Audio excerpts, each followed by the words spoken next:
Right now, new and current customers can get any phone for free at US Cellular, so you can connect with all your family members this holiday season. You could even call your aunt, who always makes you talk to your cousin, who's a dog. Or, maybe just send her a festive text. Get the gift of connection at US Cellular. Get any phone free today. US Cellular, built for us. Terms apply. Visit uscellular.com for details. We value human connection with fewer distractions. US Cellular, built for us. Visit your US Cellular authorized agent, Cellular Advantage, located at 918 South Locust Street in Glenwood.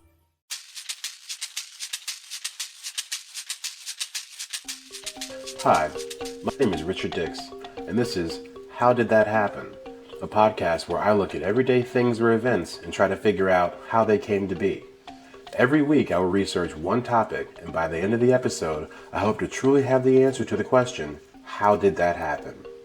Today, I thought I would do kind of a smaller mini episode, if you will, to celebrate MLK. Our story starts only 4 days after Dr. King's assassination in 1968, and goes from hit songs to labor union protests. Come along for the ride as I ask, Dr. King's holiday, how did that happen? The first attempt to make Dr. King's birthday a holiday came only 4 days after his assassination. This happened when Congressman John Conyers introduced a bill to the floor of the House of Representatives requesting that his birthday be honored as a federal holiday. Nobody cared. Then, Congressman Conyers continued to do this year after year, slowly gaining more steam and adding more supporters. He introduced the same bill every time. The year after Dr. King was assassinated, the Congressional Black Caucus, or CBC, was founded, with Representative Conyers as a founding member. The CBC were not the only group pushing for this cause. Dr. King held a lot of sway with American workers' unions. Interestingly enough, there were speakers at the March of Washington who were presidents of labor unions. After Dr. King passed, workers from General Motors in New York, as well as hospital workers in the same area, protested and went on strike due to Dr. King not being given a holiday.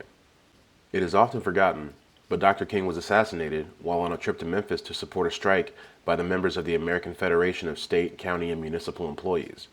By the mid-1970s, a lot of labor unions had instructed their employees to not come to work on Dr. King's birthday, regardless of there being legislation that dictated it. A man named Cleveland Robinson, who was president of Distributive Workers of America, was quoted as saying, I have been told by people in plant after plant in Detroit that on January 15th, if it is not in the bargaining contract, one does not come to work anyway. It is a holiday already. End quote.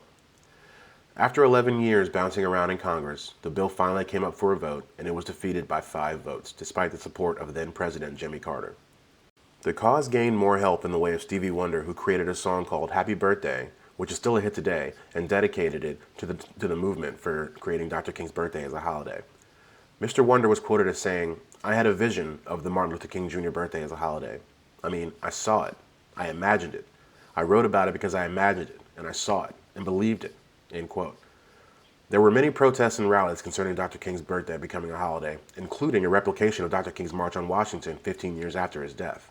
By the early 80s, the CBC had gathered more than 6 million signatures from the public in support of there being a holiday in King's name. The bill eventually passed in 1983, 78-22, and Ronald Reagan signed it into legislation. Even after becoming law, Southern states chose to honor the date in a different way. Due to Robert E. Lee's birthday being on January 19th, a lot of Southern states at the time, and some still today, celebrate that instead of honoring Dr. King and his legacy. It wasn't until the year 2000 that all states in America celebrated Dr. King's birthday. And at first, I've seen that quote a lot around, or that statement that was when it happened. I didn't know what it meant, and one website finally made it clear. Is basically what that meant is that was the time, the first time, and after they had passed the bill nationally, that every state in the country had a state holiday for Dr. King on their books, basically. So it took another 14 years. From them passing the bill to actually having legislation in every state that said people are going to have this as a holiday. That's what they mean by saying it wasn't until the year 2000. I saw it like 5 times, and I did not know what it meant. That's pretty much how Dr. King's holiday came to be. And now it's time for the roundup. And we're going to round it up. The first legislation to make Dr. King's birthday a federal holiday was introduced 4 days after he died. It wouldn't happen for 15 years. Unions played a larger part than I think anybody saw coming, and it would not be until the year 2000 that Dr. King's birthday would actually be recognized across all 50 states. Things I didn't know before. Even now, after celebrating this holiday for my whole life, I was still able to find things that I did not know. Dr. King was the first modern private citizen to have a holiday named after him. I did not know that.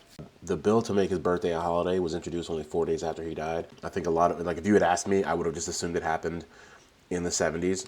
Even Strom Thurmond voted for the bill to become a law. And if you know anything about politics and racism, that should be surprising. This one I thought was interesting. This had a lot to do with talking about how it wasn't recognized, the holiday wasn't recognized across the entire country until the year 2000. After the holiday was passed in Congress, the real trouble was getting states to pass it as a state law, which is what we said. Arizona was one of those states. 4 years after it being initially celebrated as a federal holiday, Arizona put the question on its ballot as a referendum, and it lost. They didn't want to do it. They didn't want that to be a holiday. And so this caused them to lose the Super Bowl that coming year, and it cost them estimated like $500 million. And so, lo and behold, 2 years later, they pass it. And it's just like, oh, so you only care about racism when it costs you $500 million. This was just an episode I thought I would make because today is Dr. King's holiday. I'm your host, Richard Dix. See you next week. The holidays start here at Baker's with a variety of options to celebrate traditions old and new. Whether you're making a traditional roasted turkey or spicy turkey tacos, your go-to shrimp cocktail, or your first Cajun risotto, Baker's has all the freshest ingredients to embrace your traditions. Baker's, fresh for everyone.